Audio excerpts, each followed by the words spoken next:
Hi, welcome back to YouTube channel Mahakali ಕೈ ರುಚಿಗೆ ಸ್ವಾಗತ. ನಾನು ಪ್ರೇಮ.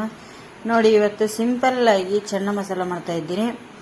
ಇದಕ್ಕೆ ಮಸಾಲೆ ಹಾಕದೆ, ಮಸಾಲೆ ರುಬ್ಬದೆ ಮಾಡ್ತಾ ಇರುವಂಥ ಸಿಂಪಲ್ ಆಗಿ ಮಾಡ್ತಿರುವಂಥ ಕಾಬೂಲ್ ಕಡಲೆದು ಚೆನ್ನ ಮಸಾಲ ನೋಡಿ ಹೇಗೆ ಮಾಡೋದು ಅಂತೇಳಿ ನೋಡೋಣ ಬನ್ನಿ.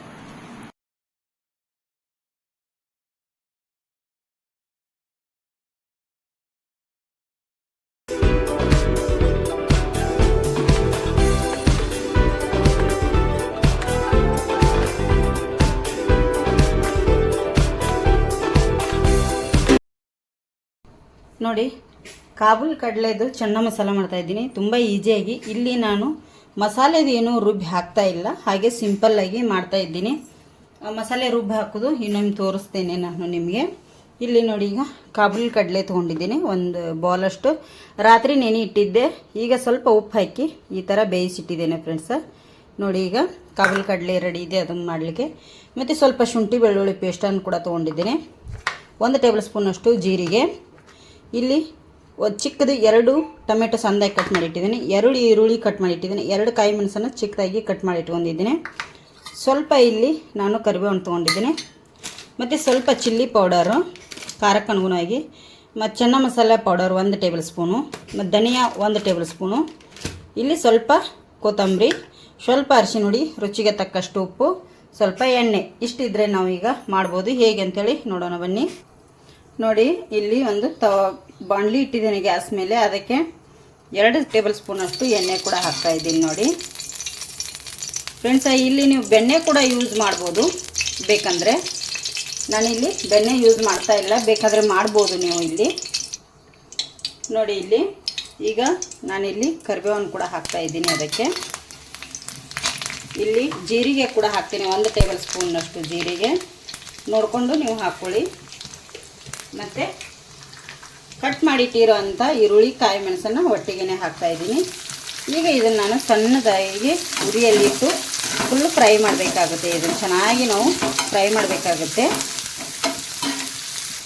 ನೋಡಿ, ಇಷ್ಟು ಫ್ರೈ ಆದಮೇಲೆ ಇದಕ್ಕೆ ನಾನು ಸಣ್ಣದಾಗಿ ಕಟ್ ಮಾಡಿಟ್ಟಿರೋಂಥ ಟೊಮೆಟೊನ್ನು ಕೂಡ ಇದಕ್ಕೆ ಹಾಕಿ ಫ್ರೈ ಮಾಡ್ಕೊತೀನಿ. ಇದು ಫುಲ್ಲು ನೈಸಾಗಿ ನಮಗೆ ಫುಲ್ ಮೆತ್ತಗೆ ಆಗುವವರೆಗೂ ನಾವಿಲ್ಲಿ ಫ್ರೈ ಮಾಡ್ಕೋಬೇಕಾಗುತ್ತೆ. ಇದಕ್ಕೆ ಚೂರು ಉಪ್ಪನ್ನು ಹಾಕ್ತೇನೆ, ಬೇಗ ಫ್ರೈ ಆಗುತ್ತೆ ಅಂಥೇಳಿ. ನೋಡಿ,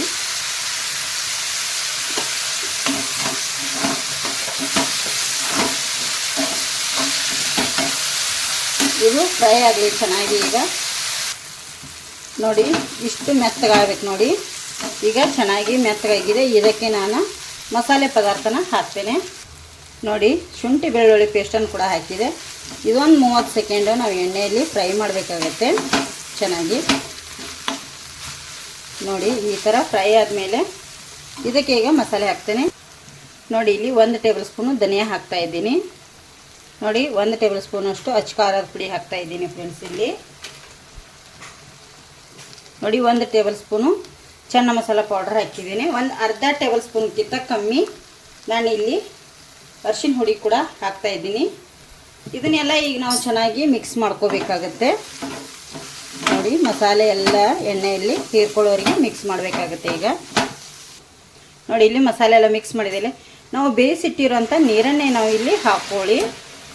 ಯಾಕಂದರೆ ಉಪ್ಪು ಹಾಕಿ ಬೇಯಿಸಿರೋದ್ರಿಂದ ಮತ್ತು ಕಡಲೆ ಎಲ್ಲ ಬೇಯಿಸಿರ್ತೀವಿ. ನೋಡಿ, ಇಷ್ಟು ಗ್ರೇವಿ ಆಯ್ತಲ್ಲ ಈಗ ಚೆನ್ನಾಗಿ. ಇದಕ್ಕೆ ನಾವೀಗ ಕಡಲೆ ಹಾಕ್ತೇನೆ, ಬೇಯಿಸಿಟ್ಟಿರೋಂಥ ಕಡಲೆನೆಲ್ಲ. ನೋಡಿ, ಇನ್ನೂ ಸ್ವಲ್ಪ ನೀರು ಬೇಕಾಗುತ್ತೆ ನಮಗೆ. ಮತ್ತೊಂದು ಸ್ಪೂನ್ ನಾನು ಇಲ್ಲಿ ನೀರು ಹಾಕಿದೆ. ಇದು ಈಗ ಚೆನ್ನಾಗಿ ಬೇಯಬೇಕು. ಒಂದು 5 ರಿಂದ 6 ನಿಮಿಷ ನಾವಿಲ್ಲಿ ಚೆನ್ನಾಗಿ ಬೇಯಿಸ್ಕೋಬೇಕಾಗತ್ತೆ ಫ್ರೆಂಡ್ಸ್. ಈಗ ಇದಕ್ಕೆ ನಾನೇನು ಮಾಡ್ತೀನಪ್ಪ ಅಂದರೆ, ಚೆನ್ನ ಕಡಲೆಕಾಳು ಕುದಿಯುವಾಗ ಸಹ ನಾನು ಉಪ್ಪು ಹಾಕಿದೆ. ಇದೀಗ ಈರುಳ್ಳಿಗೆ ಸ್ವಲ್ಪ ಹಾಕಿದೆ. ಈಗ ನೋಡ್ಕೊಂಡು ಉಪ್ಪು ಹಾಕ್ತಾ ಇದ್ದೀನಿ. ನೋಡಿಕೊಂಡು ಉಪ್ಪು ಹಾಕ್ಕೊಳ್ಳಿ. ಇದು ಈಗ ಚೆನ್ನಾಗಿ ನಮಗೆ ಕುದೀಲಿ ಫ್ರೆಂಡ್ಸ್. ಈಗ ಒಂದು 3 ರಿಂದ 4 ನಿಮಿಷ ಕುದಿಬೇಕಾಗುತ್ತೆ. ಕುದೀಲಿ. ನೋಡಿ, ರೆಡಿಯಾಗಿದೆ ಕಾಬೂಲ್ ಕಡಲೆ. ಸಿಂಪಲ್ಲಾಗಿ ಮಾಡಿರೋ ಅಂಥ ಕಾಬೂಲ್ ಕಡಲೆ ಚೆನ್ನಾಗಿದೆ. ಚೆನ್ನ ಮಸಾಲ ನೋಡಿ ಕಾಬೂಲ್ ಕಡಲೆದು. ಈಗ ಲಾಸ್ಟಲ್ಲಿ ಕೊತ್ತಂಬರಿ ಸೊಪ್ಪನ್ನು ಕೂಡ ನಾನಿಲ್ಲಿ ಹಾಕ್ತಾಯಿದ್ದೀನಿ. ಇದು ಪೂರಿ ಚಪಾತಿಗೆ ಮತ್ತು ಸೈಡ್ ಡಿಶಿಗೆ ತುಂಬ ಚೆನ್ನಾಗಿರುತ್ತೆ. ಇದು ರೊಟ್ಟಿಗೆ ಅದು ಇದು ತಂದೂರಿ ರೊಟ್ಟಿ ಬರುತ್ತೆ ನೋಡಿ, ಅದಕ್ಕದು ಮಸ್ತಾಗಿರುತ್ತೆ. ಈಗ ಫ್ರೆಂಡ್ಸ, ಈಗ ರೆಡಿಯಾಗಿದೆ. ನಾನು ಗ್ಯಾಸ್ ಆಫ್ ಮಾಡ್ಕೊಂಡ್ಬಿಡ್ತೇನೆ. ಸರ್ವ್ ಮಾಡಿ ತೋರಿಸ್ತೇನೆ ಹೇಗೆ ಬಂದಿದೆ ಅಂತೇಳಿ ಕಮೆಂಟ್ ಕೂಡ ಮಾಡಿ ಹೇಳಿ. ನೋಡಿ, ಕಾಬೂಲ್ ಕಡಲೆದು ಚೆನ್ನ ಮಸಾಲ ತುಂಬ ಈಸಿಯಾಗಿ ಮಸಾಲೆ ಅದು ಏನು ಹಾಕದೆ ತುಂಬ ಸಿಂಪಲ್ಲಾಗಿ ಬೇಗ ಆಗುವಂಥ ಪದಾರ್ಥ ಮಾಡಿದ್ದೇನೆ ಇವತ್ತು. ತುಂಬ ಟೇಸ್ಟಿಯಾಗಿದೆ. ನೀವು ಒಂದು ಸತಿ ಟ್ರೈ ಮಾಡಿ ಹೇಗೆ ಬಂದಿದೆ ಅಂತೇಳಿ ಕಮೆಂಟ್ ಕೂಡ ಮಾಡಿ ಹೇಳಿ. ಹೊಸಬ್ರು ನಮ್ಮ ಚಾನಲ್ ನೋಡ್ತಾ ಇದ್ದರೆ ಸಬ್ಸ್ಕ್ರೈಬ್ ಮಾಡ್ಕೊಳ್ಳಿ ಪ್ಲೀಸ್. ಚಪಾತಿ ಪೂರಿಗೆ ಅದು ತುಂಬ ಚೆನ್ನಾಗಿರುತ್ತೆ. ಇದು ಗ್ರೇವಿ ಬೇಕಂದರೆ ಸ್ವಲ್ಪ ನೀವು ಜಾಸ್ತಿ ನೀರು ಹಾಕಿ ಗ್ರೇವಿ ಕೂಡ ಮಾಡ್ಕೋಬೋದು. ಒಂದು ವಿಡಿಯೋ ಇಷ್ಟ ಆದರೆ ಒಂದು ಲೈಕ್ ಮಾಡಿ.